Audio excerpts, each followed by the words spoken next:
Hi guys, it's indeed my pleasure and our pleasure to have Seema Prabhu with us. Seema Prabhu, I think most of you would know. She is director of QA at Huddle. She is basically a test evangelist. She is a thought leader. She would have spoken at so many conferences, and finally we get a chance. The 88 GTR 2022, which is the 7th edition of Global Testing Retreat. We finally get a chance to have Seema with us as not only as a speaker, but she is also part of Cafethon, a women leadership panel discussion, which probably Soumya has already recorded the meeting with her. But it's indeed my pleasure and a great opportunity for me to connect with you, Seema. Would you be able to share a little bit more about yourself with the audience, the community that we have in India? I'm sure that they would Thank know, you. but yeah, but at least if we can hear more, that would be great to know more about you, Seema.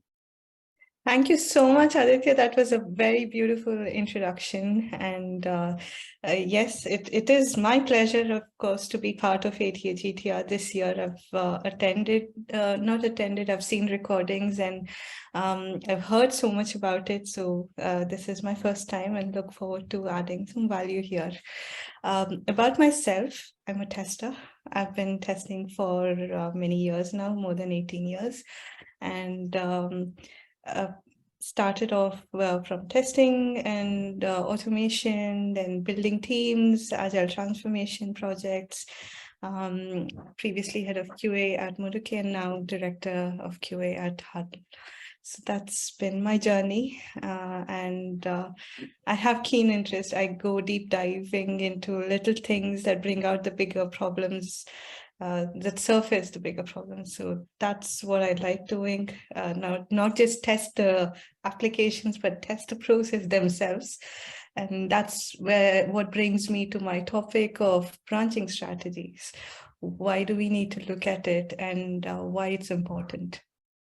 Great. Guys, I think we are indebted for her presence for sure. And I'm sure that it's inspirational. It would be an inspiration for all of us to hear Seema. And I would say that this is an important session.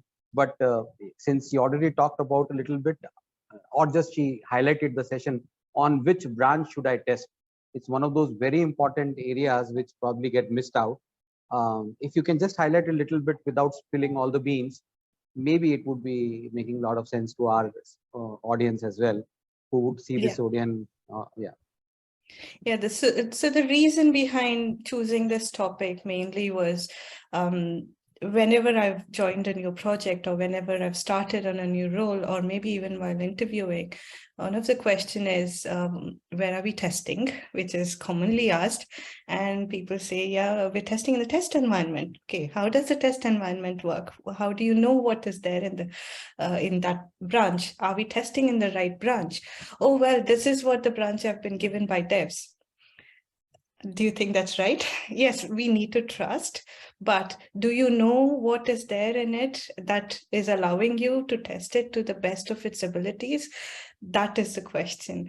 Another instance where this comes up often is we need automation. So much of weightage is put in learning the tools, the processes, the learning how to automate. But where are you going to run it? How often are you going to run it?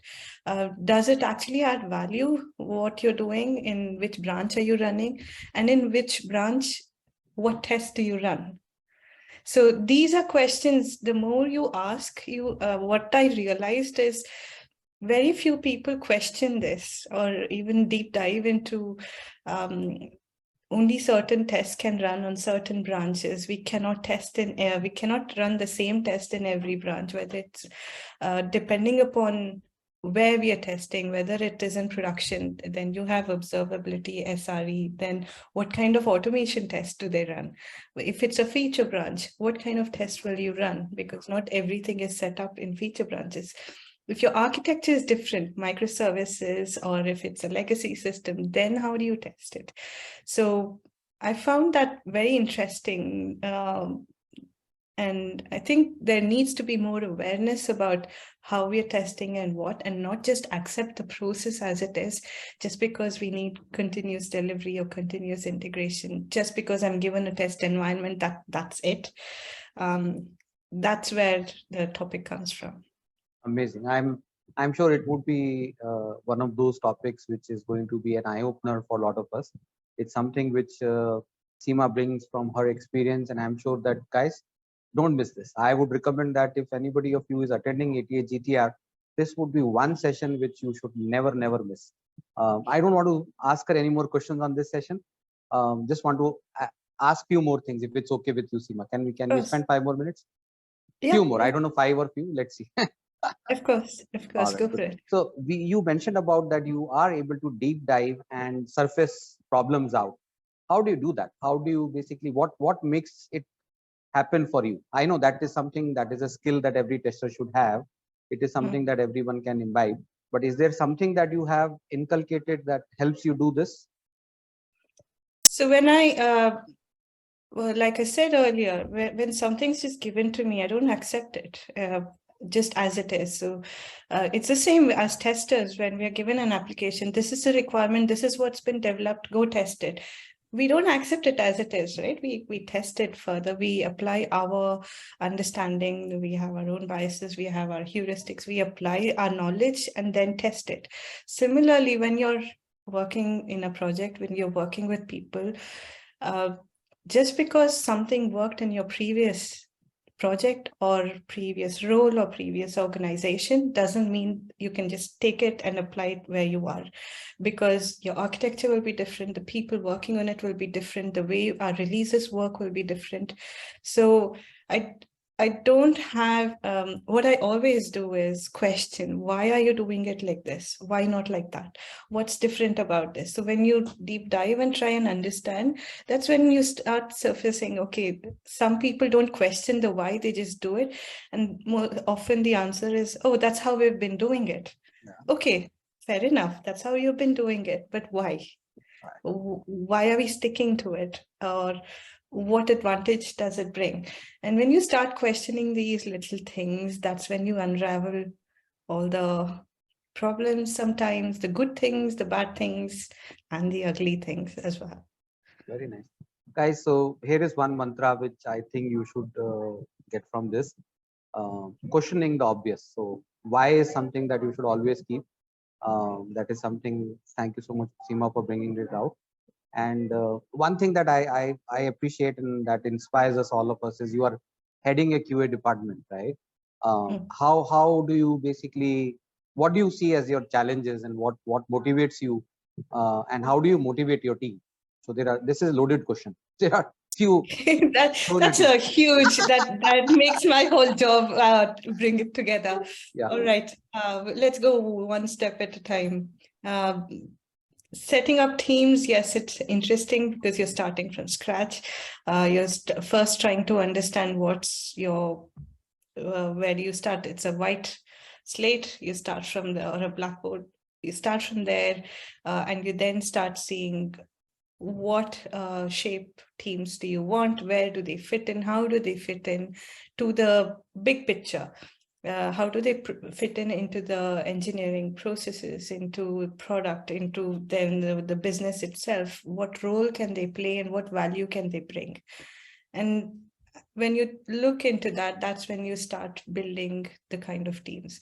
But you can't have, this is the role that I want, and it's not a numbers game at all. So as you start building teams, what happens is the team dynamics change. As the first person joins, second person join, you have 10 people.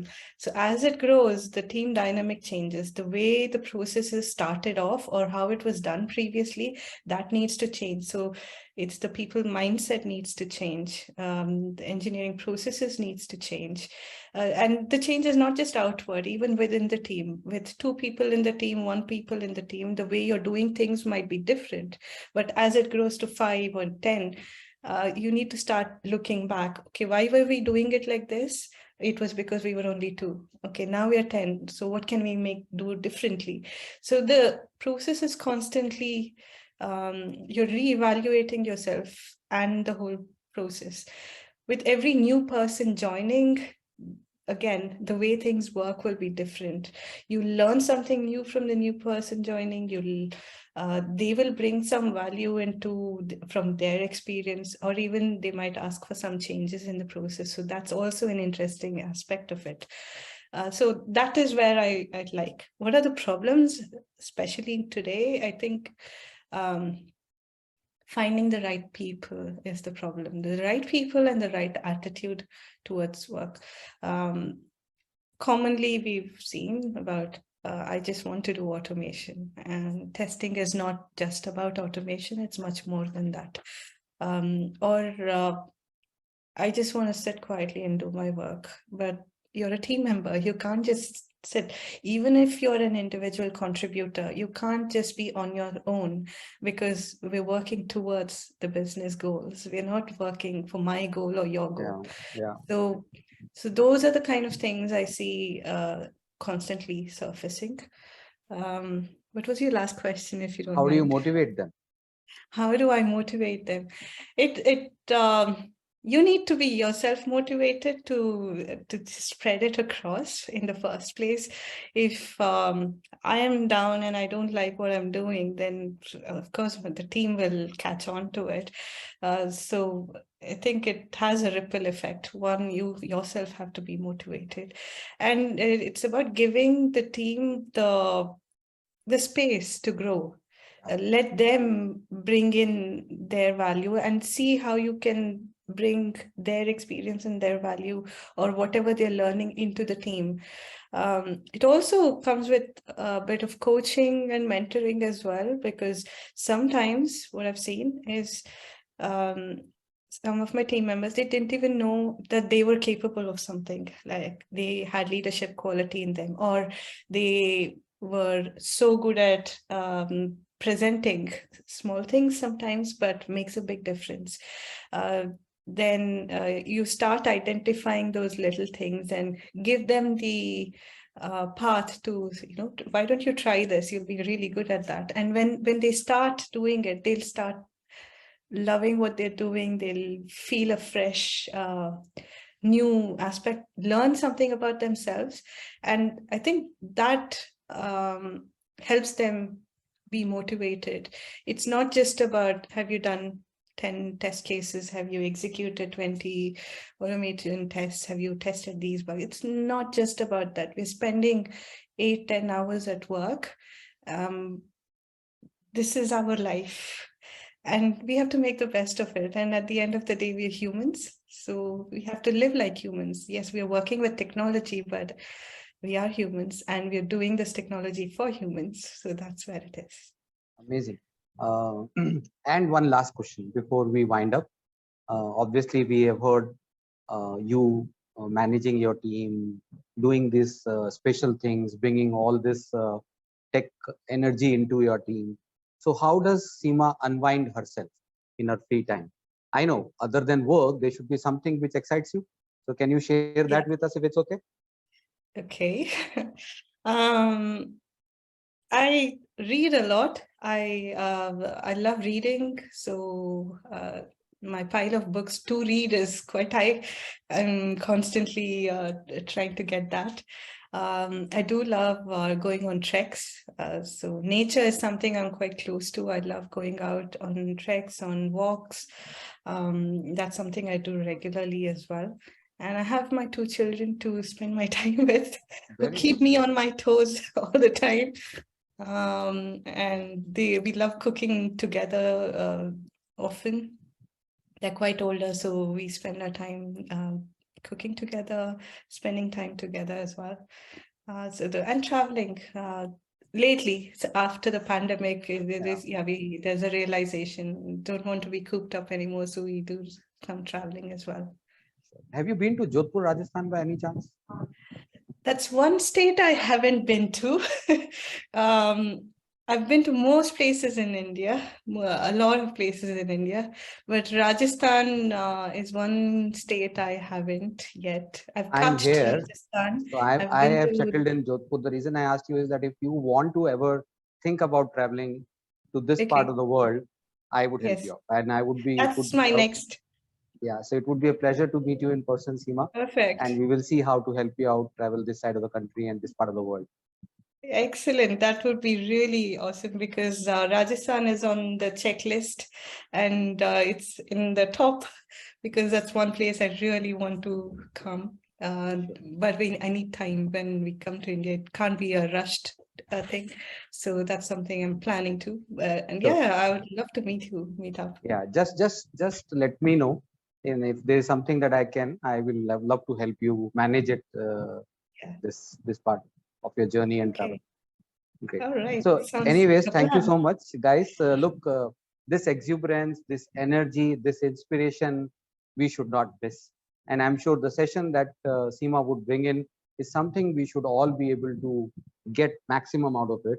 With this, I would say that this is a highly recommended session, and you should not miss interacting with her. If you are in UK right now, Seema, right? Yes, I'm in Yeah, London. Yeah. if you are in London, make sure that you connect with her. I'm sure that you can just extract all the energy from her by just meeting her. I could sense and I could get that energy today in my interview as well.